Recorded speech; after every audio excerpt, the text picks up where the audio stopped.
É, aquela história, acho que a cultura come a estratégia no café da manhã, né? Ou seja, a cultura é muito mais importante que a estratégia. Você pode ser um baita estrategista, tal, brilhante e tal, mas se você não cultivar uma cultura boa da empresa, né, tudo vai ser mais difícil, né? Falei, o Henry Ford perguntava para o cliente se queria um cavalo mais rápido, não queria um carro, né? Mas o cara, Steve Jobs, ninguém pensou que era um iPhone, né? E o cara juntou os pontinhos e falou, cara, vamos tentar isso aqui, ver o que acontece, e deu certo. Então, cara, é isso, o líder também tem que se assegurar que lá embaixo o pessoal está liderando, está acompanhando as equipes, está motivando e tal. Olá, sejam bem-vindos ao Como Você Faz.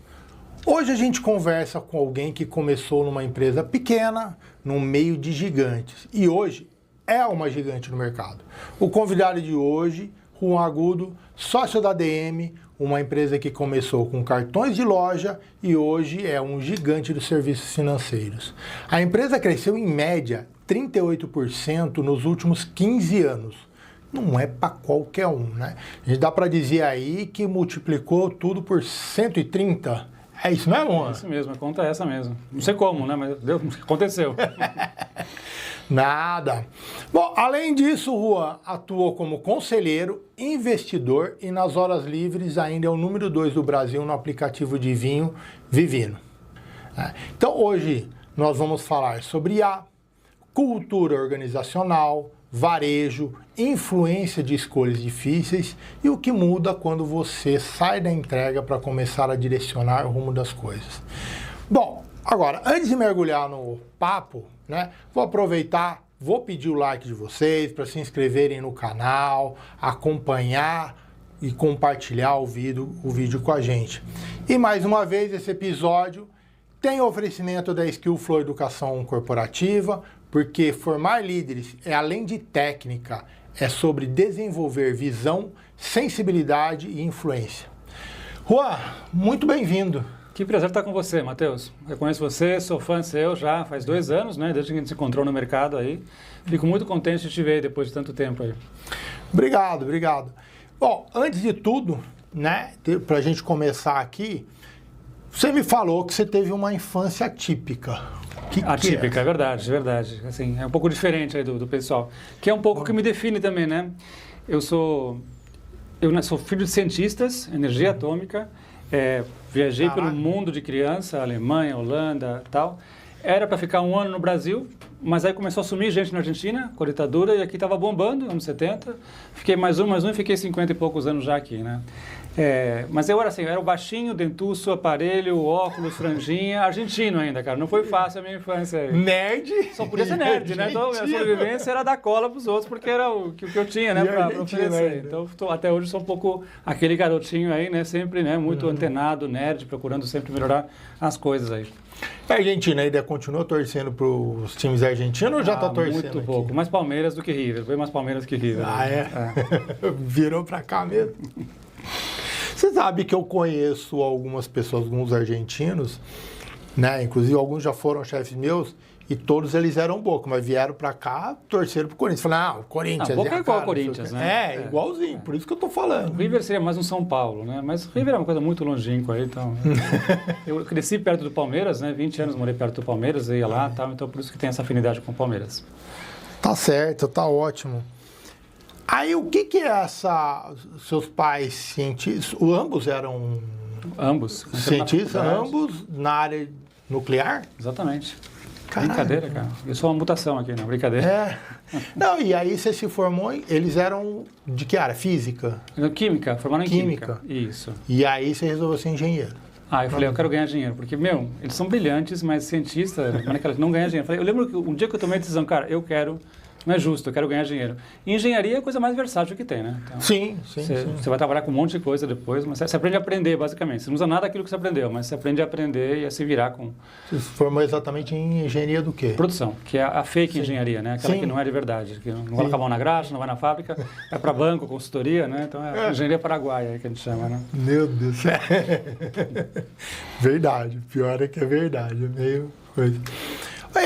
Aí beleza, formou engenheiro, começou a trabalhar, como todo mundo e tal, e aí quando que você percebeu que você falou, não, eu quero fazer a diferença, eu quero colocar a mão na roda, eu quero empreender?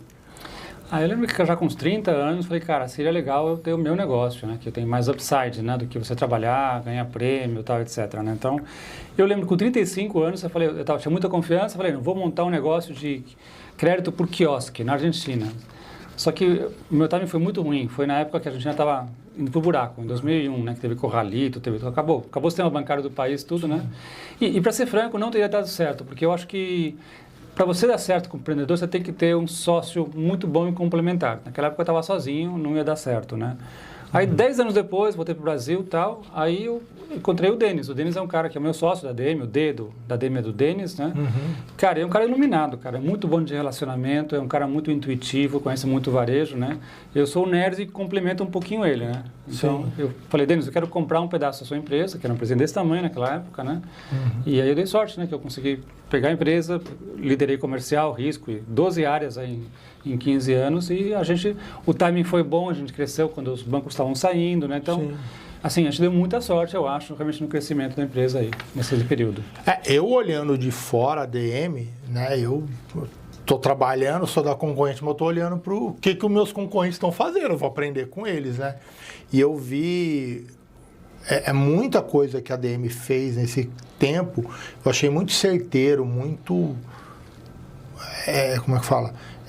Muito na hora certa, com as coisas certas. É claro que a DM errou, como todo mundo errou, mas, poxa, acertou muito, assim. Eu tenho uma visão para a DM com bom carinho, porque hoje eu tenho grandes amigos trabalhando lá. Antes eu só admirava ela pelas escolhas que ela estava fazendo, né, pela forma como ela estava crescendo, né, ganhando o mercado.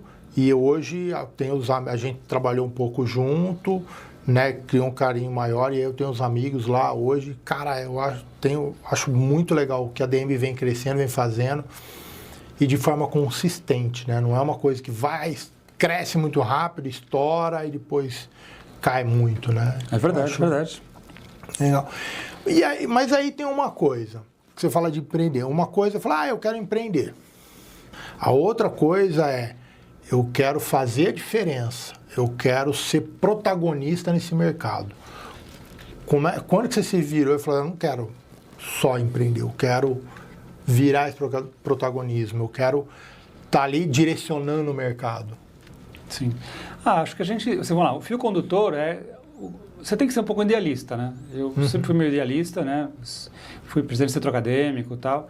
E, cara, eu sempre tive esse sonho, até antes da DM, eu trabalhava na GE Capital aí, com cartão, com crédito, eu sempre tive um sonho, cara, de inclusão, cara, de você poder, cara, ajudar a dar uma mãozinha para quem precisa, que não tem histórico, a pessoa que os modelos de score não dão uma chance, né, porque ovo é galinha, né, você não tem histórico, não tem crédito, não consegue montar histórico e tal. Então, assim, de certa forma, foi um casamento feliz, porque a DM era uma empresa de muito sucesso, mas não tinha, assim, um fio condutor, né? Então, uma das coisas que foi legal a gente fazer com o Denis foi, cara, vamos articular aí um propósito, né? Definir, olha, o que a gente está aqui? Qual que é a nossa missão? Qual é o nosso legado, né? E é uma coisa que engaja muito a pessoal, né? Então, você fala, vou entrar numa empresa que tem, cara, toda a história merece crédito, né? Sim. Cara, é um negócio super motivante, uma coisa emocional, não é uma coisa racional, um resultado, tal, etc. Então, acho que, no fundo, todo mundo tem um pouco de idealismo dentro, né? E você poder ajudar a criar esse propósito, né? Esse foi o a gente queria dar crédito para todo mundo, né? Um sonho nosso, né? Ainda não estamos lá, né? Avançamos bastante, mas não estamos lá.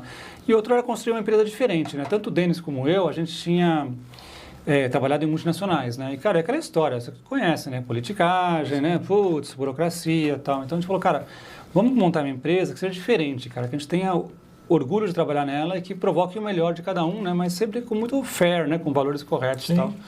Então, acho que, de certa forma, uma ideia lá atrás virou uma empresa e a empresa virou realmente mudar milhões de vidas de pessoas. A gente tem um monte de história, eu ia ficar aqui uma hora contando histórias que a gente mudou a vida. São coisas pequenas. Vou contar só uma, por exemplo, né? Tinha uma moça aí que queria, muito simples, né? Tinha uma filha que ela queria fazer o bolo de aniversário, ela estava sem dinheiro. Aí no supermercado, uma promotora nossa abordou ela falou, não vai ter chance, eu não vou ser aprovada, né?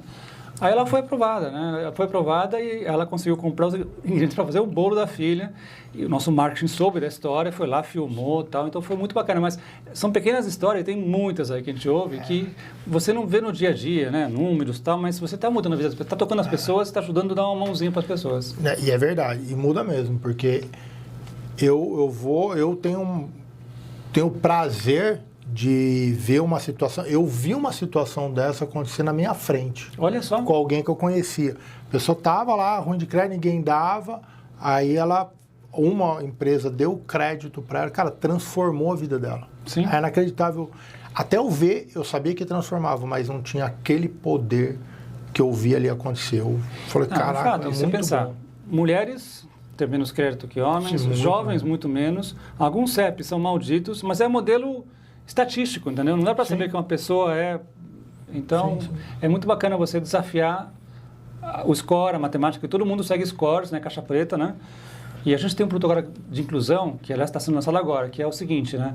O cara, ele pode ir lá, entrar na nossa conta e ele ganha R$50 para ele gastar, ele tem que pagar em 2 semanas, se ele pagar, ele ganha 100, em 3 meses ele já está com cartão de R$500, independente do score do cara. E esse pessoal é mais rentável que os outros. É engraçado, né? Porque as financeiras vão no efeito manada. Aprova os mesmos caras, né? Que estão cheios de cartão já. Sim. A gente pegou um pessoal que, por alguma razão ou por outra, se enrolou, mas o cara está comprometido a construir histórico, então ele vai e privilegia a gente. Então, pô, que legal o produto. DMCred. Legal, muito legal. Baixem o DMApp aí. Mas você tem tanta procura que a gente colocou um limite por dia, porque tem muita procura. Tá terrível o negócio. Imagina. Então, vai tentando, cedinho de manhã, vai tentando o DMApp e DMCred. Pô, que legal, não conhecia não. Eu achei muito legal mesmo. Não divulgou ainda, tem alguns influencers aí, um pouco do cartão, outros aí, que começaram a avisar a turma deles lá, porque é uma... Pô, que legal. Porque eu acho iniciativa, primeiro que eu achei a ideia fantástica, porque realmente é difícil matematicamente, eu falo como estatístico, você dar crédito para esse público. Sim. Por mais que você traga dados alternativos, é muito difícil. E essa ideia, pô, parabéns, cara. Gostei muito. Quem que foi a ideia de fazer isso aí? Foi trabalho de equipe, muita gente participou, vários pais da criança. Que show. Não, parabéns mesmo, achei do caramba. Tomara que dê muito certo. Gamification, acho que é um negócio que motiva o pessoal. E às vezes, Matheus, não é nem o cara que não tem crédito, o cara tem um cartão lá do Nubank, do Itaú, mas o limite não sobe, cara. Sim. O limite não sobe. O cara fica frustrado, porque o que o povo hoje quer é limite, né? Porque o povo tem gastos inesperados, tem mês que não entra dinheiro, né? Tem gente que é informal e tal.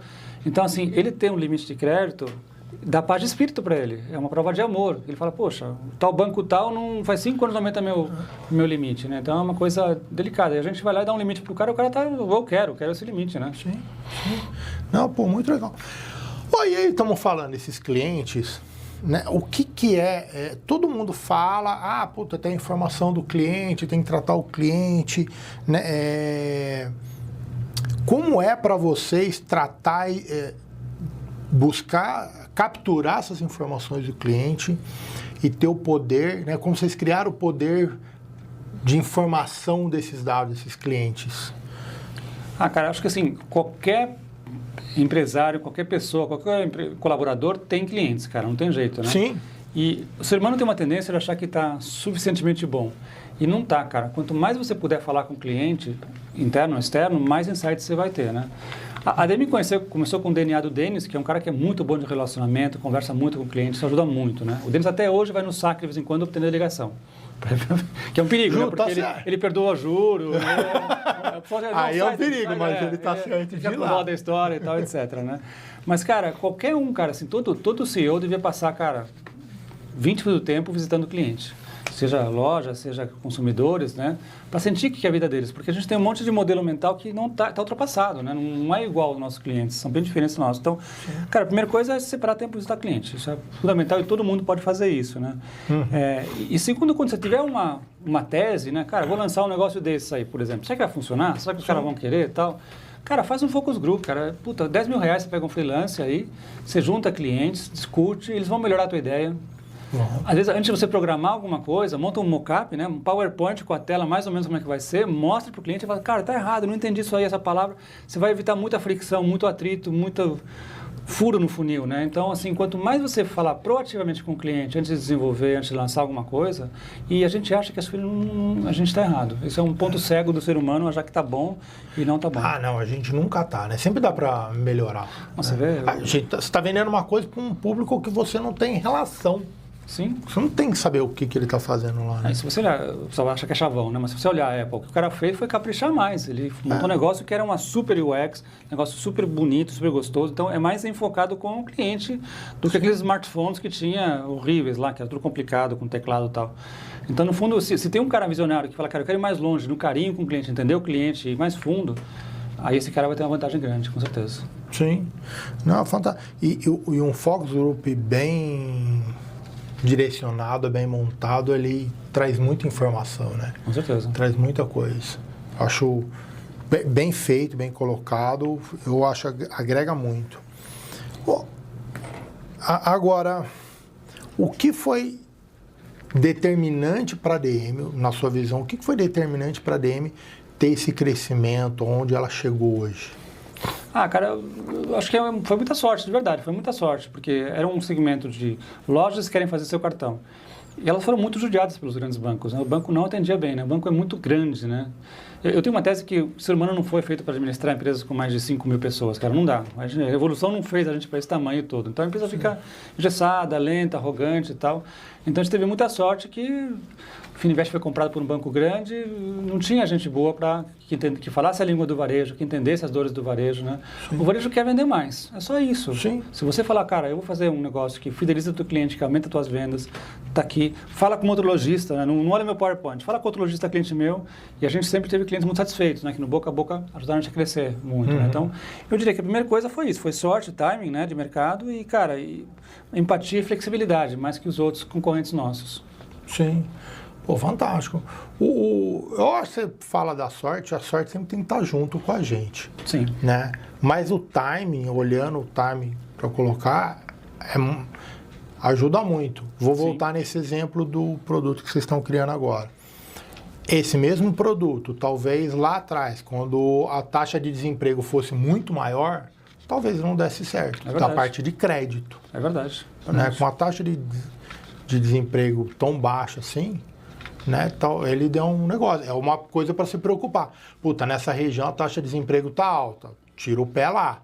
Mas onde tá com taxa de desemprego baixa, segue o jogo. Sim. Né? Aí mesmo, se eu perder dinheiro, R$50. Se você fizer a conta, originar um cartão em loja, você pega o custo da promotora, do executivo de conta, do carro dele e tal, e dividir pelas contas novas ativas, dá mais que isso, cara. É mais barato você dar R$50 de graça para alguém. Algum dia ele vai ter que limpar o nome. Sim. É mais barato do que você tentar originar e só aprovar, sei lá, 20% dos clientes. Sim. Então, não é totalmente... No unitário o custo pequeno. Não é tão absurdo, né? Por R$50. Né? Não, e ele faz, né? O trabalho para não sujar o nome dele, né? Por R$50. Que seja R$100, que seja... Ele já chegou nos R$500, né? Eu acho que até é difícil porque ele até sente uma dívida com você. Sim, exatamente. Né? Gratidão. É verdade, gratidão. Verdade. Eu acho isso. Outra coisa legal é que mesmo que tem cartão, a gente tem uma regra muito transparente. A gente pegou em Focus Group também isso, né? Se o cara paga integralmente 3 faturas seguidas, eu me comprometo a aumentar o limite dele. E ninguém faz isso no mercado. Isso é uma coisa legal também. Então, o cara constrói a história dele, com certeza. Só usar e pagar direitinho, já você ganha confiança com a gente. E dá muito certo isso. Mais que score, né? Dá muito certo. Muito mais que score. O cara tem 3 cartões, ele tem muito cartão hoje, né? Ele fala, vou pagar o da DM porque lá eu consigo aumentar meu limite, né? Então, ganha-ganha. Exatamente. E olhando o crescimento, você falou das empresas, você chegou a mais de 5 mil funcionários e tal, é difícil. E é verdade, né? E a DM, ela também vem crescendo, né? Seja em clientes, seja em funcionários, né? Seja em produtos, serviços. Qual é a grande dificuldade que tem para não perder a essência do negócio? Aquela história, acho que a cultura come a estratégia no café da manhã, né? Ou seja, a cultura é muito mais importante que a estratégia. Você pode ser um baita estrategista, tal, brilhante e tal, mas se você não cultivar uma cultura boa da empresa, né, tudo vai ser mais difícil, né? Então, assim, cara, a diretoria, o Denis, eu, outros diretores também sempre cultivaram aí os valores da empresa e tal. O negócio é que, sim, o cara entrou na empresa, você faz uma integração, você martela os valores, dá exemplo concreto, tal, etc. Né? Cada 3 meses você faz uma avaliação com todo mundo que se estão de acordo com os valores, os 360. Então, é um negócio que você tem que cultivar e não pode perder também. É outra coisa que o CEO tem que, cada vez que ele comunica, ele tem que puxar os valores, o propósito. Né? A Amazon faz muito bem isso, né? Muitas empresas fazem isso, mas acho que é isso, não perder de vista a cultura. Outro dia a gente estava numa reunião com um supermercadista e ele fala, cara, eu não consigo. O cara não tem um cara de recursos humanos bom, um cara bom de recursos humanos que apoia, não substitui o CEO. Mas, cara, se você maltrata o colaborador, cara, você não vai conseguir crescer, porque a empresa não vai dar certo, cara, o cara vai jogar contra. Enquanto que você tem uma cultura boa, o cara contrata gente boa, Sim. o cara promove gente boa, vira uma meritocracia, vira um lugar legal, o cara chama outro bom para trabalhar com ele. Então, a cultura é um baita investimento, cara. Então, acho que isso, o crescimento é não perder a cultura, não deixar de cultivar a cultura. Isso é importante. Perfeito, perfeito. E quais são os grandes desafios nessa jornada? Vamos lá. Então, uma é cultura, né? Toda essa parte de manter a chama viva, né? Importante, né? Pessoas, né? Sempre é pessoas, né, cara? Sim. No meu caso, assim, eu estou num momento de transição agora. Também você tem uma vida útil, cara. Você está 10, 15 anos na posição ou na empresa, cara, acho que tem que dar um passo para o lado e procurar outro desafio, né? Sim. Em inglês tem aquela frase em inglês, né? Pedra que rola não cria limo, não cria musgo, né? Isso. Cara, o teu retorno é decrescente, cara, né? Então, acho que, falando por mim, no meu caso, né, cara, é saber que chega uma hora que eu não estou crescendo, não estou aprendendo, cara, vou procurar outra coisa. E abre espaço para a criançada aí, com certeza, né? Tem que se movimentar, né? Porque tem que abrir espaço para também os outros chegarem, né? Quando você fala de abrir espaço, eu acho que isso é muito legal. Porque a gente cresce fazendo os outros crescer. Sim. Né? E mesmo que... E sempre tem um passo para cima, né? Você não precisa... Mesmo que você chegou ali no topo, né? Como você já estava, na realidade, né? E aprendendo, você tem como abrir espaço para as outras pessoas crescerem e elas continuarem te ensinando, continuarem te apertando também, porque quem está vindo de baixo, você não quer se aposentar, eles vão te apertar, por mais que você saia um pouquinho de lado, abrir, né? Sim, sim. E abre outras coisas, como você tem aí a Vivino. Aliás, essa para mim foi novidade, eu não sabia que eu era cliente seu. Que legal, você está no Vivino também? Tô lá. Que legal. Tô lá também. Não, assim, parei dessa história do Vivino, né? Cara, na pandemia, muito tempo livre, eu sempre gostei de vinho, família italiana, espanhola. Cara, eu falei, vou começar a estudar. Aí eu fiz lá ABS, W7, tudo, né? Adorei e tal. E assim, eu falei, um dia, eu vou começar a pesquisar a história dos vinhos que eu mais gostei, né? Então eu comecei, adorei esse vinho, fui procurar a história da vinícola, do enólogo, da uva, do terroir, que seja tal, e comecei a postar. E o algoritmo gosta disso, né? Então, hoje em dia eu posto, sei lá, 3, 5 vinhos por dia, a história do vinho, e o algoritmo gosta, porque tem muita curtida, tem muito comentário e tal, etc. Então, foi por isso. Não é que eu sou o segundo maior alcoólatra do Brasil. Não, acho que não sou, mas em termos do algoritmo lá, ele gosta muito, eu sou o número 2 hoje. Aí.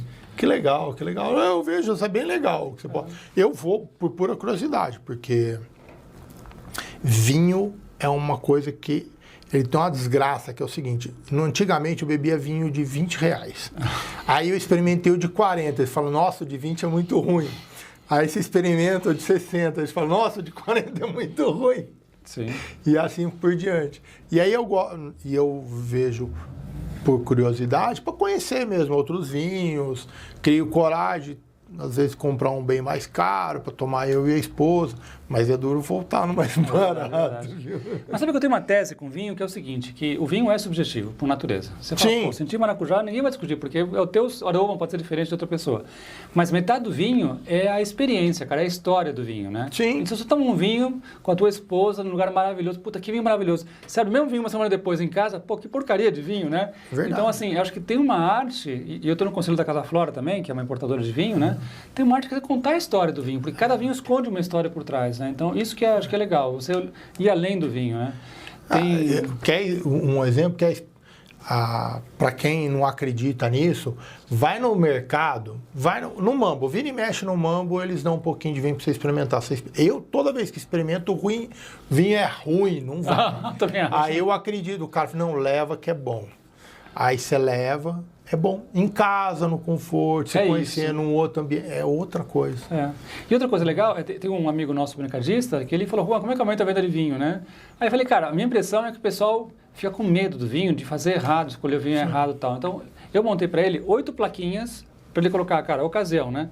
Cara, esse vinho aqui para você tomar com os amigos no churrasco, no futebol. Esse vinho para você tomar com as amigas, aí um rosé e tal, etc. Esse aqui para você tomar com a família, esse aqui é um jantar romântico. E só isso, 8 plaquinhas, aumentou 40% a venda dele de vinho, cara. Fantástico. Você vê como o pessoal tem medo, quer que alguém pegue pela mão e explique o negócio, né? É verdade. Não, eu sou um desses. A hora que eu vou comprar e eu quero experimentar um vinho novo e tal, se eu não vi, não conheci nada, eu nem olho, eu vou pedir ajuda. Lá no mercado tem o cara lá que, como é que fala? Fala do vinho, explica, né? Fala dele, vai mostrando e ele quer entender o que você gosta e não gosta.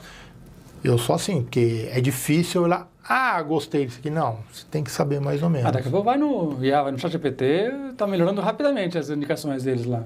Não duvido, eu pode ir lá e perguntar, tal ocasião... A IA é minha estagiária, né? Oficial, mas eu não tinha pensado nisso, não. E você fala, cara, vinho, sei lá, do supermercado X, indica para tal ocasião. Ele vai...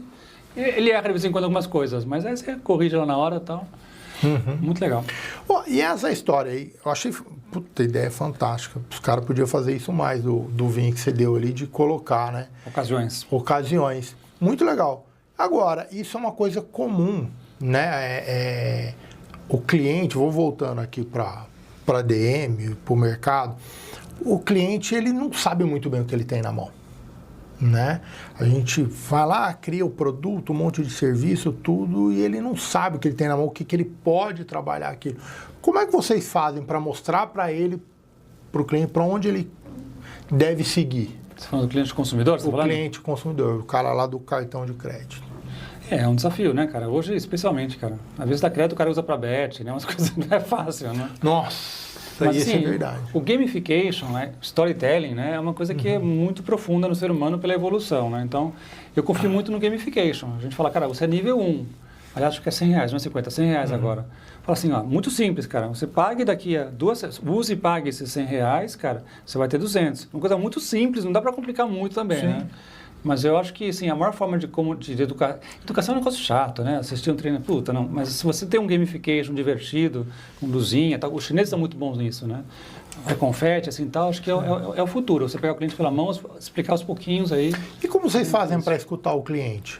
Tem uma área de 30 pessoas de experiência do cliente. Quase toda empresa grande tem, né, hoje, né? Mas tem muito focus group, tem muito painel, tem muito... A gente olha na diretoria, a gente olha o Reclame Aqui, a gente olha Pesquisa Nacional de Cartão de Crédito todo ano, que a gente já está ganhando no Nubank, um atendimento, melhor atendimento aí. E é isso, cara, a diretoria tem que falar que cliente é importante e acompanhar de perto aí. E tem muita gente, cliente ali, que eles vem várias ideias, a hora que você está ouvindo o cliente, ele vem com várias ideias de tudo, né? A maioria a gente sabe que não dá para implementar, uma boa parte a gente já oferece, e eles é que não sabem, e algumas vezes, raras vezes, vem algumas ideias boas, né, a se trabalhar. Vocês têm esse espaço para buscar isso? Tem muita ideia que a gente gosta, que está na fila faz anos aí. E tem coisa que a gente esperava muito e não dá certo. Né? Mesmo com focus group, com tudo, acontece aí. Às vezes o cliente, o lojista, vem com umas ideias que são inviáveis também. Acontece também. É complicado. É um tema, não tem uma solução fácil, não. Né? Não é, eu estou perguntando porque é justamente isso. Não tem uma receita, né? E a gente, no meio de tanta coisa, não é fácil buscar, mas às vezes capta, né? Dá, né? De conseguir captar. Sim. Porque eu já tive lá, eu sei, ouvir o cliente não é fácil. É verdade. Não é fácil.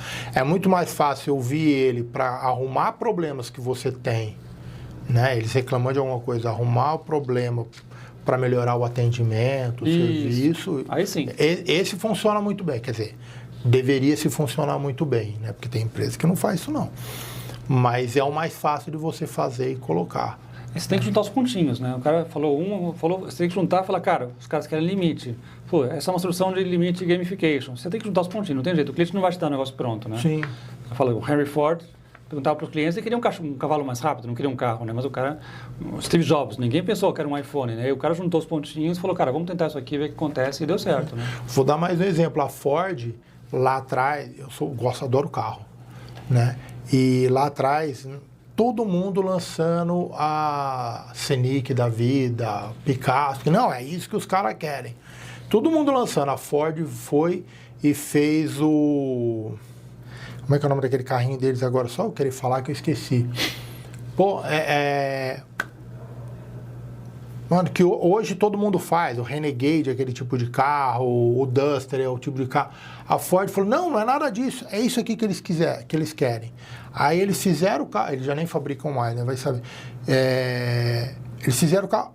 Arrebentou de vender. Olha. Criou um mercado novo dentro do mercado automotivo. É uma leva nova. É saber escutar. É ligar os 3 pontinhos. Porque eles fizeram uma coisa que ninguém esperava e arrebentou de vender. E hoje é a SUV pequena, né? É o mercado que mais vende carro no mundo. Não é nem só no Brasil. No fundo, está preparado que você vai errar, não tem jeito, né? Todo mundo erra e vai errar rápido e ter capacidade de reação e ajustar rápido, né? Acho que é isso, no fundo.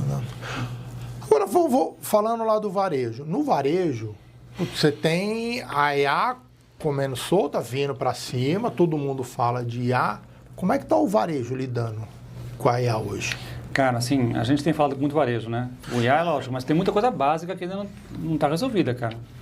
A gente foi num evento lá em Nova York, né, cara? E o que todo mundo fala tá todo mundo meio perdidão, né? O consumidor, cara, tá super angustiado. Cara, ele tá... Cara, inflação, percepção que vai ganhar menos que o pai e tal. Então tá muito meio deprimido o consumidor, né? O consumidor quer uma coisa digital, mas quer o toque humano, né? Eu ainda acho que, assim, se eu puder fazer um cartão que eu falo, te garanto que um ser humano te atende, eu te cobro R$20 por mês, acho que vai ter um monte de gente que quer, porque, cara, o pessoal detesta falar com bot, né? O povo vai ser de falta do ser humano. O povo foi demais pro automático, né? E se o cliente quiser pagar por isso, eu acho que a conta fecha, né? A coisa muda muito rápido, né, cara? O negócio é moda hoje, amanhã não é mais, né? Sei lá, no supermercado em especial, tem muito foco em saúde, né? O que mais cresce hoje é saúde, né? Item usado, reciclado. Então, tem muitas tendências aí que estão acontecendo. A questão de autenticidade também. O cara quer um negócio autêntico, né? Que é difícil, né? Sim. Aí o cara quer um negócio, por exemplo, quer pegada de carbono. Só que aí é contraditório, né? Eu não quero pegada de carbono, mas o cara traz um negócio da China e ainda quer entrega rápida, que gasta um monte de carbono, né? Então, se for mais barato, o cara não está nem aí com a autenticidade, né? Mas o que vem no fundo, a linha final é o bolso. Você não pode ficar no meio, né? Ou você vai, né, para o barato ou você vai para o sustentável, né? Mas não é fácil, né? O varejo em si está super endividado, lá fora até mais que aqui, né? E o jogo hoje, assim, tá muita briga tá mudando muito o mercado, né? TikTok já vende produto, né? Sim. O ChatGPT daqui a pouco você já vê qual que é o melhor carro, pode comprar aqui, tem um botão já, então o Google já era, né? Sim. Tá vendo o Walmart, tá vendo agora uma matéria no Economist, cara, tá bombando o Walmart, cara. Cresceu 50% aí a ação nesse ano, o múltiplo é 40, é mais que a Google, o múltiplo deles. Eles conseguiram pegar o varejo antigão e conseguiram modernizar a tecnologia. Eles têm propaganda, né, para cada um adaptado, eles vendem para a indústria propaganda. Eles têm uma plataforma, onde tem Mercado Livre, o pessoal pode colocar coisa. Então, cara, sempre dá para se reinventar, tem que ficar digital. Mas esse é o Walmart, que é lá a ponta, gigante, né, gigante. Aqui embaixo tem muita gente que não consegue fazer o básico ainda, que é, cara, ter o produto certo, para o cliente certo, no preço certo, nem isso, nem o básico está coberto então, ainda. Porque a vida do varejista no Brasil não é fácil, desde sempre. Tem várias dores. Ele lidar com a inovação não é uma coisa tão simples, né? Porque a margem apertada, eles vivem se colocam, como é que eles estão lidando? Como é que na conversa que vocês têm com eles, como é que eles estão lidando com isso? Cara, eles estão muito angustiados. Teve a feira dos supermercados agora, foi a APAS, foi agora, segunda, quinta, né? Até ontem. E, cara, tem um monte de dores. Dor número 1, recurso humano, cara. Não consegue achar gente para trabalhar no açougue, na padaria. Estão contratando ONGs para trazer gente da Venezuela e do Haiti, porque ninguém quer trabalhar no Brasil, especialmente as coisas mais especializadas, né? Você tem a dor do produto, né? O produto não é o produto certo, na loja certa, a indústria demorou para entregar, a importação demorou e tal. Você tem uma dor aí forte do cliente, né? De atrair e engajar os clientes. Você tem uma dor do dinheiro, você tem a pagar para a indústria, você tem a receber do consumidor, então tem muita dor. assim, quem pode está investindo realmente em gestão, em focar a equipe no básico, né? Mas não está fácil não. Está bem judiado o comércio hoje em dia. Com a Selic, né? A Selic está alta pra caramba também. Exato. Do ponto de vista que o varejo hoje representa, cara, a última vez que eu vi, representava mais de 60% da força de trabalho do país. Cara, é muita gente, é muita coisa, né? É muito emprego, né? Não olhar para o varejo é jogar muita gente na rua, né? Só que, pô, não dá para você fazer tudo isso, então essa responsabilidade toda, sofrendo tanto quanto você está falando. Agora, para o consumidor, você vê alguma relação ou não? Para o consumidor é tranquilo ele lidar com essa situação? Para ele não importa o que está sofrendo ali com o varejo. Porque o consumidor ele tem a possibilidade de ir na loja, ele pode comprar pela internet também.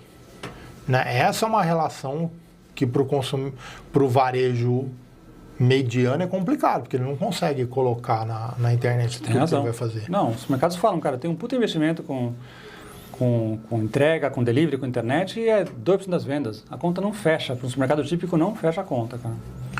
Supermercado. Não é fácil, não. Supermercado, cara. Tá difícil. O supermercado, eu pelo menos não gosto de comprar pela internet. Porque a experiência não tá boa, não. A experiência não tá boa. Você vai no supermercado, tem um fila enorme no caixa, self-checkout, até isso. Tá complicada a experiência aí. Uhum. E o ponto do varejista é isso aí. O que ele vê hoje? O varejista, ele vê o futuro dele. Como é que ele está olhando para isso? Cara, assim, eu vou te falar o que a Nova York fala, que é o NRF, que é a Feira Mundial de Varejo, né? O resumo que os palestrantes falam, cara, foca primeiro no básico, né? Depois você vai para IA, tudo, mas foca no básico, né? Uhum. A primeira coisa é o produto certo, no preço certo, para o cliente certo e tal. Ouvir o cliente também, chavão, mas, cara, quem ouviu o cliente, achou um nicho, atendeu melhor essa necessidade, está crescendo, né? Especialmente aqui nichado, né? A experiência em loja está muito ruim ainda, a experiência em loja e online, tem muita coisa que é ruim, o sistema não funciona. Cara, todo dia, né? Comprar passagem de avião, cara, é um saco. Puta, é complicado, cara, uma penúria, né? Cuidar bem dos colaboradores também, né? Engajar, cuidar bem deles também é outra coisa que a gente está tentando fazer, né? E dados, né, cara? A gente tem na parte que a gente adora, que é a parte de dados, né? Dados é muito importante, tecnologia, está gostando muito com tecnologia, mas dados, cara, é uma necessidade. Pelo menos o grande varejista não pode ver sem dados. Ter os dados é fácil, eu acho que a grande dificuldade é transformar os dados em informação. É verdade, é verdade. Porque se capturar, de certa forma, pelo menos vamos falar dos dados básicos, né? É fácil, não é difícil. O problema é você transformar isso em informação e que faça a diferença. Sim. Né? A gente começou essa jornada faz 3 anos na ADM, né? Que é a empresa de cartão e crédito. Mas, cara, mesmo os dados não é fácil, viu? Eu vou falar para você. A gente, assim, para uma empresa que ainda está começando a jornada, cara, a primeira coisa é caprichar nos dados, cara. Sim. Depois você monta equipe e tal, mas, por exemplo, então, você tem um call center, você tem lá o sisteminha, você tem motivo de chamada. Estava tudo errado o motivo de chamada. Tinha 130 motivo de chamada, tinha coisa redundante, coisa ambígua e tal. Agora a gente colocou a IA para ouvir a ligação e a IA classificar o motivo de chamada. E 20 motivos diferentes. Puta, ficou muito melhor. Mas eu não conseguiria... O melhor cientista de dados do mundo não consegue fazer um modelo com aqueles dados que estavam ruins. Sim. O comercial tinha um sistema chamado HubSpot, que tinha um CRM. Tem todos os dados, lojista, o contato, etc. Né? O tamanho, número de checkouts e tal. Estava tudo errado. A pessoa não preenchia, o comercial não preenchia. Então, mesma coisa. Então, a primeira coisa é o pessoal se conscientizar que é importante esse dado correto. Sem isso, eu não consigo montar. Recursos humanos é outro campo, cara. Eu quero contratar bem, quero montar um modelinho que fale quem que é o melhor cara para contratar. Comercial, saque, cobrança, etc. Né? Se você não tiver uma base, um Excel que fale, ó, sucesso, esse cara é muito bom, esse é muito fraco, né? Para você poder modelar, né? Como é que foi a entrevista dele. Então, tudo são pontos de dados que são soltos, né? Não tem... Sim. A área tem que começar a montar os dados, né? E segundo é botar uma turma, dedicada para isso. Hoje a gente tem 30 pessoas lá, né? Uhum. E, cara, tem gente que tem que montar os dados, tem gente que tem que montar o BI, a inteligência dos símbolos dos dados, gente para montar modelo, né? E o CEO, a diretoria, falou, pô, isso é importante, cara. O IA é uma revolução, é que nem o smartphone, que nem a internet, que nem o PC. Cara, vai mudar tudo, cara. Hoje eu falo que a área de dados, tratamento dos dados, gerar informação, hoje ela é tão importante quanto as vendas. Porque se tiver venda e não tiver um bom trato dos dados, o cara não vai fazer... O cara aqui vai trabalhar em vão. Sim. Né? E, obviamente, se não vender também não adianta nada ter a área de dados, né? Mas ela hoje, ter esse público colocando... E você falou da RH, eu vejo que finalmente eu estou vendo agora a RH se especializando, contratando gente para trabalhar os dados para eles. Fantástico. Estou começando, ainda está pouco, mas pô, graças a Deus. O que vai fazer diferença? Faz diferença para a empresa inteira, não vai fazer para o RH? Sim. A ideia nossa agora é fazer um hackathon interno, porque assim, tem um negócio chamado agentes, né, de IA, que é muito fácil de programar, cara. Qualquer um pode programar. Então a gente vai montar equipes internas para montar agente. Em 2 dias de treinamento, o cara vai poder montar toda a tarefa repetitiva, Matheus, cara, automatizável, cara. É um pouco que nem lá atrás, você é muito novo talvez, mas tinha assessorista, né? Não fazia nada. Pô, vai, terceiro andar. Isso aí, eu peguei isso aí. Você pegou isso aí, né, cara? Peguei. Cara, não agrega valor. Então é a mesma coisa, tem que acabar com o assessorista e colocar o cara para fazer uma coisa mais inteligente, mais divertida, né? Mais desafiante e tal. Então, e o que eu sempre falava pro pessoal, falei, gente, você é contratado como o quê? O que você é? Sou analista. Então você está sendo pago para analisar, não para fazer coisa que uma máquina faz. É analisar, você tem que investir. Investe um tempo para você pegar isso aí, automatizar, e você investir tempo em analisar e não ficar gerando dados, olhando daqui, fazendo tabelinha toda hora, pelo amor de Deus.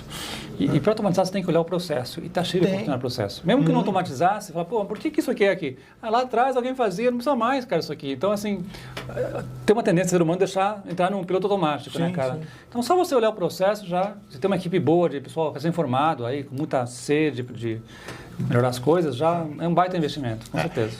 E para colocar isso, eu acho sempre um top-down. Sim. Né? Sempre tem que vir de cima dando exemplo, dando tempo para fazer isso aí. Sim. Né? Precisa, eu acho que, é claro que quem está em cima não vai saber que o Zezinho lá na ponta está fazendo uma coisa tão repetitiva. Né? Mas dá para investigar. E o Zezinho, faz favor de falar, cara, estou incomodado em ficar fazendo essa coisa repetitiva, né? E vai ter gente mais receptiva, gente menos receptiva. Sim. Você vai no mais receptivo, monta um case, mostra pro resto, aí o cara fala, pô, tô ficando para trás, cara, minha área não tem nada. Deixa eu ver aqui o que eu tenho de repetitivo aqui que eu posso fazer. Mas é o que você falou, é uma mudança cultural grande, tem uma inércia grande, o ser humano não entende, fica com medo da mudança, né? Você tem que ser um pastor evangélico, né? Tem muito CEO aí para falar, gente, esse aqui é o novo caminho, vamos lá. Adorei essa parte do... Como é que é? Do evangelizar ali, que você falou? Pastor evangélico. O pastor evangélico, ia falar, tá certo. E nessa parte, a gente estava falando, faz sentido olhar o que os concorrentes estão fazendo para concorrentes, não só concorrentes, mas olhar o mercado em volta para ver o que eles estão fazendo e trazer? Sempre, né? Acho que eu sou um defensor do benchmarking, né, cara? Em vez de você reinventar a roda, né? Porque assim, você vai comparar você com outra pessoa, com quem você tem confiança, né? 2 possibilidades. Uma, você é muito melhor, você fica contente, parabéns pessoal, dá uma motivada no pessoal. E outra, você é muito pior, você achava que era bom, tá muito pior, isso vai te motivar a melhorar, né? Então, é ganha-ganha, cara. Em qualquer circunstância, se você puder comparar preços, práticas, custos, né? Cara, eu adoro. A gente chegou a montar lá um grupo de melhores práticas lá com o Tambellini, se você conhece o Tambellini. Conheço. Eu montei com a benchmarking. Como é que está o teu inadimplência? Como é que está a tua aprovação? Como é que está a tua cobrança? Né? E aí você vê como é que você está e você tem uma referência. Senão você está pilotando às cegas. Não sabe se está descendo, subindo por causa do vento, o que está acontecendo. Né? O Tambellini foi lá com vocês, por quê? Porque ele trabalha muito na cobrança. Sim, sim. Né? Mas ele fez esse trabalho junto com vocês na cobrança. Existe. Todo mês tem as financeiras associadas, trocam os dados. Ele pega, ele esconde o nome de todo mundo, né? Então ninguém sabe quem é quem, mas você vê como é que está o cheiro do mercado. Está subindo a inadimplência, né? Vou apertar o crédito, ou vice-versa, né? Então, isso é muito útil, não tem preço, é grátis, né, cara? Trocar informação com o concorrente, benchmark de custo, tudo. Pô, não, pra caramba. Mas quando eu falei de olhar, eu falo assim, poxa, vou pegar um exemplo aqui. Né? O Steve Jobs lá atrás, quando você falou, ele para pegar o telefone, né? Ele foi lá, ligou os pontinhos. Mas olhando, lendo lá, vendo um pouco por fora, ele não olhou para os concorrentes, porque ninguém fazia aquilo. É verdade, não tinha referência. Né? Não existia referência. Onde que ele foi buscar a referência para mim? Cara, tava toda hora na nossa cara, nos filmes. O cara assistia um filme, o cara tava digitando no ar o que ele queria. Legal. Né? É uma das referências que ele pode ter ido buscar. Sim, e aí pontinho que ele juntou com outros aí, né? Muito mais. Né? Aliás, aí vem a inteligência dele, né? Porque todo mundo estava vendo isso e só ele Verdade. materializou. Né? Mas e aí o que eu estava falando eu tô olhando, eu posso buscar informação no cinema, como eu falei agora, eu posso buscar informação na mineradora, eu posso buscar informação na saúde, como você citou. Né? Aí, isso tudo ajuda a trazer também informações para o desenvolvimento do produto. Com certeza. Não sei quem que falou, mas, cara, todo mundo é criativo. Basta você fazer uma pergunta, né? Por que isso é assim? E se fizesse diferente, né? Uma pergunta, um mindset que qualquer um pode ter. Falando com o cliente, é um outro pontinho, né? Vendo o concorrente, né? Tudo. Tem genialidades que você consegue ver antes dos outros, né? Mas se você fizer o basicão já com o que você tem, já é um grande passo aí, eu acho. E de onde veio a ideia, adorei, a ideia dos agentes de IA para vocês fazer? Onde que vocês viram a oportunidade? Eu vi numa outra empresa, que é a Belvo, que é um amigo nosso e tal, etc. Ele falou, lá veio de fora isso. Veio um mandato que é a empresa inteira. Eu falei, cara, isso é muito radical para minha empresa ainda. Mas lá a empresa vai parar uma semana inteira e todo mundo vai ter que fazer um agente, cara. Ainda vai ter um prêmio de $10 mil para o melhor grupo. Então, porque, cara, o cara se sente muito empoderado. Quando ele consegue montar um negócio, um robozinho que automatiza, né? Abrir o Excel, mandar um e-mail, sei lá, o que seja. Cara, o cara sente falar, agora eu entendi, cara, eu vi o poder do negócio, né? Sim. Aí consegue mudar um pouquinho a cultura, né? Quando o cara toca, vê, tem uma evidência, aí consegue mudar um pouco a mente da pessoa. Ele de quem está do lado, né? Porque o cara vai falar, se ele fez, eu também faço, né? Cada grupo tem um cara só de TI, um engenheiro tal, de dados, e não foi ainda, vai ser agora. Vou acompanhar de perto isso aí, porque me interessa muito, mudança cultural, esse tema aí. Ah, sim. Muito legal ela. Porque, assim, não é nem só a questão do prêmio. Você traz a empresa inteira, mostra para quem não vai participar, porque sempre tem gente, isso não é para mim, Sim. Né? Eu não consigo, eu não vou ter ideia. Mas a hora que ele vê amigos, pessoas próximas a fazer, ele vai falar, não, eu consigo. Se ele conseguiu, eu consigo. Ele teve essa ideia, eu tenho essa outra. É isso, exatamente, matou. Né? Outra coisa que a gente vai fazer agora é que a gente tem, sei lá, tem 7 diretores lá. O CEO definiu, cara, todo mundo vai ter que ter um projeto de TI esse trimestre, cara, para chamar de seu. Então o cara fala, deixa eu ver o que eu vou fazer na minha área, porque eu não quero ficar feio perto dos outros 7 diretores, sim, né? Sim. Então, isso é outra coisa, top-down, né, junto com bottom-up, né? Sim. Bem feitinho, bem arranjado, dá pra caramba. Hoje, que coisas um líder no mundo do varejo pode fazer para trazer melhor resultado? Eu vou até quebrar um pouquinho aqui para a gente falar. Né? A gente começa por onde para pensar nisso? É só o básico? E o que é o básico? Cara, eu vou cair no chavão, mas, cara, ouvir o cliente básico, né? Você começar a preparar dados para poder mais tarde modelos, BI, análise e tal. Acho que entender onde está teu resultado, até isso parece fácil, mas muita empresa não sabe como está seu resultado, né? A gente montou lá um negócio muito legal que é a rentabilidade por conta por mês, né? Sim. E, cara, as empresas que a gente comprou, ninguém tinha isso, cara, nesse nível, né? Então, eu sei por cliente quanto ele deixa de margem por mês, eu começo a fazer análise. Poxa, aí o cara que é rotativo versus o cara que é parcelamento de fatura. Cara, é muito melhor um que o outro. Cara, o cara que vem pelo canal tal, comparado com tal. Porque inadimplência não é toda a história. Tem gente, vamos lá, se o cara paga em dia sempre, o cara não é tão rentável como o cara que atrasa um pouquinho e paga. Então, é outra história. Então, se você vê um nível mais além do mercado, o mercado está olhando inadimplência só, né? Então, é isso. É você falar com o cliente, né? Você preparar dados para poder ter insights de onde está a tua rentabilidade. Só isso já é um grande passo, né? E engajar a equipe, né? Focar na equipe, cultura, tudo isso aí é importante também. Bom, vamos lá. A empresa é chavão, né? Mas ela é feita dos colaboradores, de Exatamente. pessoas. Não é o prédio, não é o sistema, é as pessoas, com certeza. O prédio, as coisas, tudo você substitui fácil. Sim. Né? É bem mais fácil do que o restante.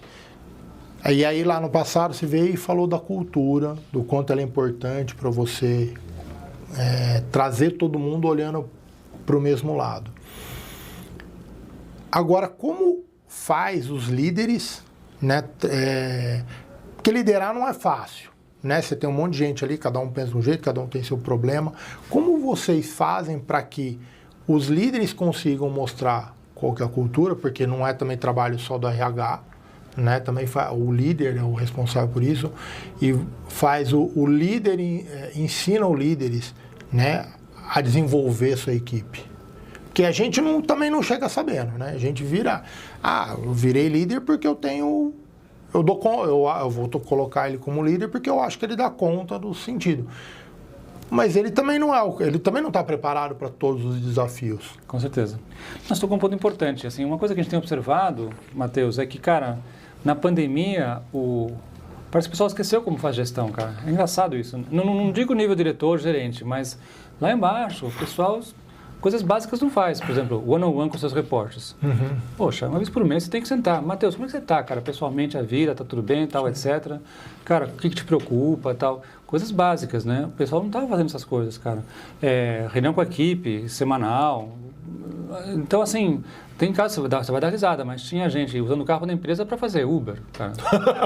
É verdade, cara. Então, cadê o gestor desse cara, cara? Como é possível, né? Então, o cara não está fazendo gestão, né?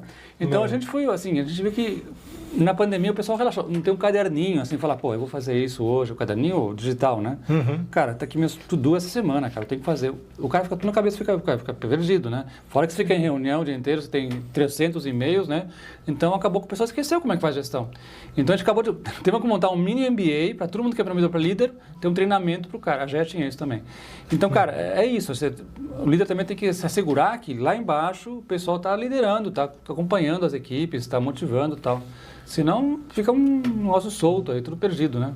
É verdade, não é verdade? E como você falou da pandemia, me lembrou, vem muito a questão da saúde mental. Hoje cara, pega pra seríssimo, caramba. Cara, seríssimo. Como é que vocês estão lidando com isso? Porque ia sair um decreto do governo para lidar com esse assunto tudo, que até agora adiaram para um ano. Mas como é que vocês estão lidando? Cara, é um tema super importante. Para mim é um dos mais importantes que a gente vai tocar hoje, cara. A gente fez um teste, um mapeamento lá, cara, e tem, sei lá, eu vou te falar, 20 pessoas com risco de suicídio, cara. Hoje, caraca. Você vê pessoas que não acha que o cara vai, mas o cara tá mal. Não pela empresa, pode ser uma coisa pessoal, pode ser dívida, pode ser amor, sei lá, pode ser filho, pode ser um monte de coisa possível, né? Algum vício. Então, cara, de novo reforça a importância de gestão, cara. O CEO, o diretor tem que, cara, falar como é que... Vocês estão falando com a turma? Todo mês, toda semana, toda quinzena, como é que o cara tá, como é que estão as coisas na vida dele. Senão, cara, imagina a tristeza, cara. Você não percebe, né, um negócio desse, né? Não, tá louco. É um assunto muito sério. Tá louco, nunca ia imaginar na minha cabeça que ia ter a esse ponto. Tá muito difícil a coisa hoje, tá muito difícil. Para o pessoal jovem aí tem muito complicado aí. Então, lidar com essa nova geração é um outro desafio, né? Porque eu falo que a minha geração como pai é a pior que existe. Né? Não soube criar filho. Né? Tudo aquilo que a minha geração,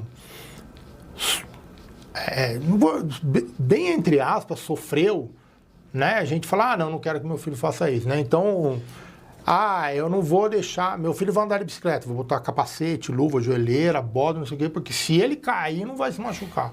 Verdade. Né? Não, faz parte, né? Você cair e colocar, né? Nunca vou falar não. Quantas vezes meu pai e minha mãe nem falaram não. Só olharam e falaram, tá bom, já não entendi, né? Hoje, os pais também não falam não, faz o que o filho quer, né?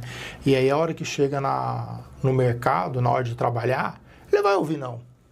Verdade. Né? Ele vai ouvir que ele não é o melhor cara do mundo. Né? E isso pega muito, né? Não estou falando que são só eles, mas essa geração se tem uma... Como é que fala?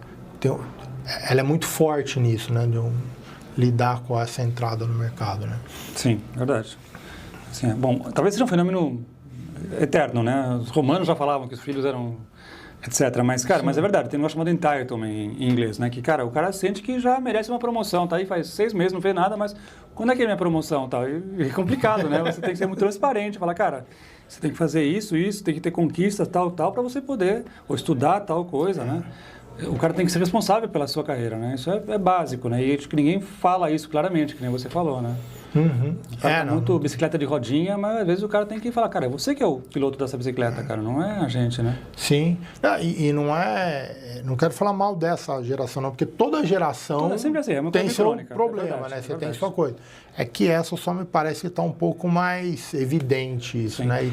Ao mesmo tempo, eu sou muito otimista, viu, Matheus? Eu acho que essa geração é idealista, eu acho que essa geração, cara, vai salvar o mundo, cara. Eu sou otimista em relação à geração Eu não também. sei se elas vão, mas eu gosto dessa atual geração, eu gosto muito de vários conceitos deles. Sim.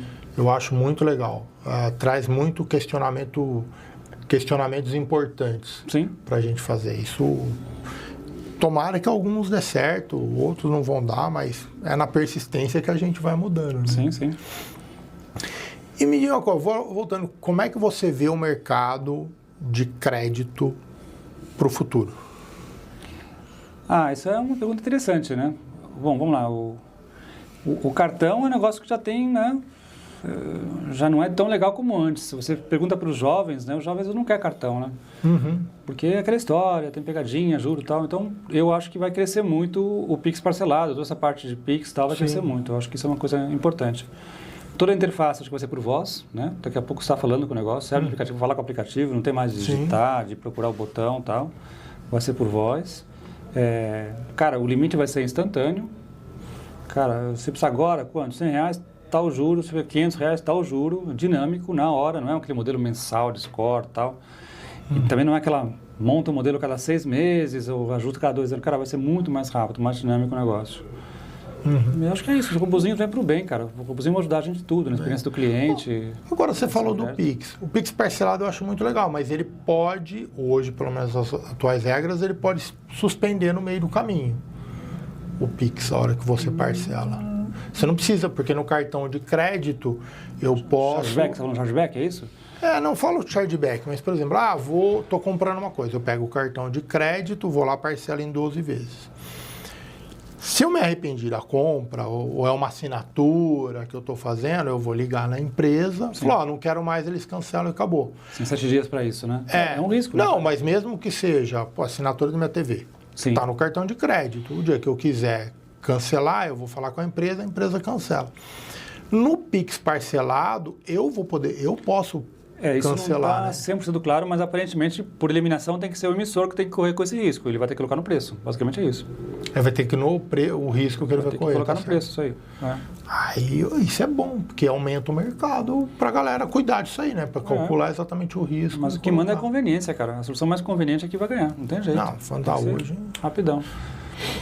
Eu não uso carteira faz alguns anos, porque tá todo no meu celular. Inclusive, quando eu vou pagar a Pix, acabou. Perfeito. Aliás, eu tomei uma... Eu não uso carteira por... Por alguém dessa geração mais nova brincou comigo, eu tava no elevador, eu descendo pro almoço, tava... não, peguei a carteira. Aí falou, você usa a carteira, isso é coisa de velho mesmo, né? Falei, caraca, é verdade, velho, eu nunca mais usei. Porque eu olhei pra minha carteira e falei, o que eu tenho na minha carteira que eu não posso... Nada, tá tudo no celular, eu nunca mais usei. Que legal. Tá legal. A gente tá falando aqui da parte de crédito. Como você vê, dá pra gente hoje, olhando o Brasil, dá pra gente estruturar pensando numa melhora do mercado varejista? Você acha que tem um caminho ou eles ainda vão camelar ainda bastante? Hoje está feio o negócio. Vai demorar ainda para melhorar. Para melhorar. Hoje não tem uma política ainda para... Não. A consolação é que o resto do mundo está igual ou pior, né? Então, talvez o Brasil, em alguns anos, fique até melhor. Porque se a Argentina estava tão mal, né? E o cara chegou lá, fez as coisas certas, dolorosas, né? Mas certas e melhorou. Você ainda tem muita relação? Tenho parentes lá, eu gosto muito da Argentina ainda. Eu sei de ler só do Milei, o que ele está fazendo lá, né? Não sou fã nem nada, eu só vejo que parece que as coisas estão dando certo. É isso mesmo lá? Cara, o Milei é uma pessoa eu tenho muitas reservas à pessoa Milei, né? O cara é meio malucão, eu não concordo com muita coisa que ele faz e diz, né? Mas o fato é que ele tem um diagnóstico interessante, que é assim, cara, o Estado cresceu muito, né? Vamos enxugar o Estado, ele tem uma tese que tem que ter 25% do PIB no máximo, né? E, cara, é desregular, né? Tira a regulação aí, que às vezes é uma boa intenção, mas no fim atrapalha, né? Tipo, tinha um monte de regulação para o mercado de aluguel. Tirou toda, ó, liberou. Paga como você quiser, quem quiser. Reativou o mercado. Tem mais imóveis no mercado, baixou os preços. Então, às vezes, o mercado... É assim, tem que ter guardrails no mercado, né? Não pode ser, liberou tudo, tal, etc, né? Mas o que ele fez foi importante. Ele deu uma enxugada, um monte de coisa, tal, que eu acho que a Argentina... Ele tinha um monte de bomba de tempo também, né? Então, eu espero que isso inspire outras pessoas no mundo a fazer a mesma coisa. Porque o que você vê no mundo inteiro é só o Estado crescendo, ineficiente, né? Não dando bons serviços, né? Acho que se vier alguém com uma plataforma parecida no Brasil, acho que tem boas chances aí. Vamos ver. Eu não... De novo, não sei como é que tá lá, mas eu vejo que parece que realmente a coisa melhorou lá. E eu não tenho nada contra o Estado dar muita coisa, ajudar muito a população. Mas primeiro... E tem muito país que faz isso, mas eles já são ricos. Sim. Né? Já são países ricos, é fantástico. Mas país pobre como o nosso, não dá para fazer, não tem... não tem dinheiro que sustenta, né? Sim, acho que a melhor receita da prosperidade é ajudar os empreendedores a empreender com poucos impostos, né, e com poucas restrições, né? Se já fizer isso, já está ótimo, já ajuda muito. O brasileiro é muito empreendedor. Muito. Sabe se virar. O brasileiro é herói, cara. É fantástico, cara. Os fraudadores daqui, dominam qualquer país do mundo, cara. São. Eu tava... Quem que eu estava conversando que estava falando disso? Com o Loyola. E aí eu perguntei, né? Pô, tu tá sempre nos Estados Unidos, México, Brasil, né? Tem algumas outras pontas aí que você conhece. Cara, como é que é a fraude? Eu falei, cara, no Brasil e no México é muito pior que qualquer um. Eu falei, México? Eu falei, não, México tem bastante, mas o que é pior, Brasil ou México? Eu falei, sem sombra de dúvida, Brasil. Não, mas é impressionante, cara. O brasileiro é fantástico. Os caras são ótimos, cara. Impressionante. Pro mal, mas são ótimos também. Sim. Eu falo, eles têm uma grande vantagem, né, a nós, na empresa, né? Eles não precisam não ter homologação, né? Não precisa dar certo. Deu errado, já muda na hora, rápido, já põe tudo em produção. Eles se conversam bastante, né? Porque ele fala, fulano, já tô tirando dinheiro aqui. Ele vai também, ele conversa com a roda, né? E eu vejo hoje o mercado de crédito ainda engatinhando muito isso. Fraude não é concorrência, né? Para mim, esse é um grande recado que eu falo. As empresas deveriam se conversar mais, né? Sobre soluções, o que está achando, o que está colocando. É verdade, tem razão. Para brigar com eles, porque, cara, e eles nada. Sem contar que o fraudador hoje, se ele for pego, malemar é condenado. É verdade. Né? Não passa nada, porque você não coloca nada. Hoje você o cara foi lá, roubou seu cartão, fez uma compra no seu cartão, mandou entregar num lugar, numa casa. Então, foi usado o seu cartão, foi entregar, então você sabe tudo. O cara pode ter usado o CPF dele, não precisa nem burlar. Foi entregue lá. Você não pode fazer absolutamente nada com ele. Porque ele vai simplesmente dizer, não, eu ganhei de presente, só chegou em casa. É frustrante. Frustrante. E falou, mas tudo você recebe de presente? Eu sou um cara querido e segue o jogo. Né? A lei também podia ter um jeito de burlar, porque eles fraudam em tudo, cara, é incrível. Em vários mercados que eu já passei, eu fico abismado como eles conseguem fraudar. Não é fácil, não. Bom, pra gente terminar, qual que é o papel do líder? O líder tem que dar foco, tem que cuidar bem dos colaboradores, primeiro, segundo, dos clientes, né? E terceiro, os stakeholders aí, né? O governo, o meio ambiente e tal, etc, né? Então, acho que é foco, ouvir muito, né? Cultivar a cultura, né? E se divertir também, né? Não pode ficar muito bitolado, né? Tem que se divertir um pouquinho também, de vez em quando. Faz parte da vida social. Tomar um vinhozinho de vez em quando, é bom. É bom, né? Gente, muito obrigado por ficar aqui. Mais uma vez, dá o seu like, curte aí a gente, assina o canal.